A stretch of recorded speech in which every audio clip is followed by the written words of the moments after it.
हम लोग बड़े हुए हैं सिनेमा देखकर और काफ़ी इन्फ्लुएंस करता है सिनेमा पिक्चर्स हमारी लाइफ में, खासकर युवाओं की लाइफ में। आजकल कुछ इस तरह की पिक्चरें आ रही हैं, अगर आप कबीर से शुरू करें, पुष्पा से शुरू करें, और अभी एक एनिमल पिक्चर चल रही है। मैं आपको कह नहीं पाऊँगी कि मेरे बेटी के साथ भी बहुत सारी बच्चियाँ थी जो कॉलेज में पढ़ती हैं, सेकेंड ईयर में पढ़ती हैं। आधी पिक्चर में उठ के रो के चली गई कि इतनी आखिर हिंसा और इतना वायलेंस और महिलाओं के साथ डिसरिस्पेक्ट को जस्टिफाई करना पिक्चरों के द्वारा, मुझे लगता है कबीर में जिस तरह वो अपनी वाइफ को ट्रीट करता है और इस मूवी में जिस तरह से वाइफ को ट्रीट करता है और लोग और समाज और पिक्चर भी उसको जस्टिफाई करते दिखा रही है, ये बहुत ही सोचनीय विषय है।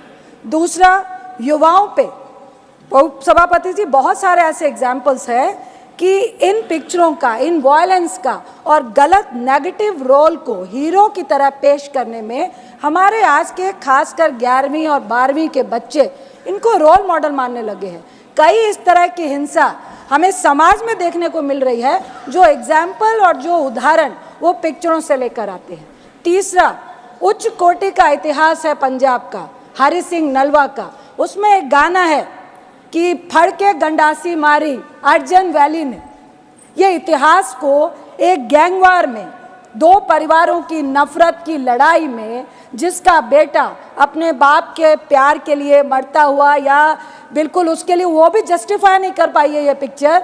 और उसमें वो सरेआम हॉस्टल में, कॉलेज में, बिल्डिंग्स में बड़े बड़े हथियार लेकर मारता है और कोई कानून, कोई लॉ एंड ऑर्डर, उसको कोई सजा नहीं जाता है। ये भी हम पिक्चर में जस्टिफाई कर रहे हैं।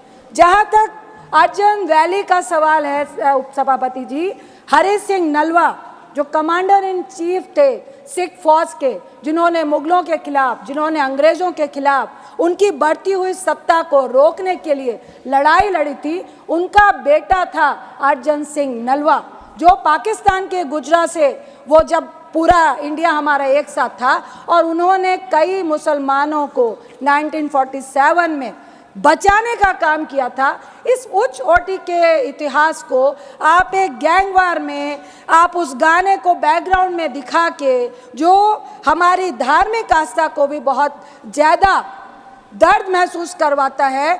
गुरु गोविंद सिंह जी जो सिखों के 10वें गुरु हैं, वो जब मुगलों से लड़ाई लड़ रहे थे, उन एक डाडी फोक होता है जिसके तहत आप एक फोक सॉन्ग के तहत अपनी फौज को जोश पैदा करते हैं। सर, मेरा एक ही सवाल है, 30 second sir. Censor board, sir please 30 second mike on कीजिए प्लीज।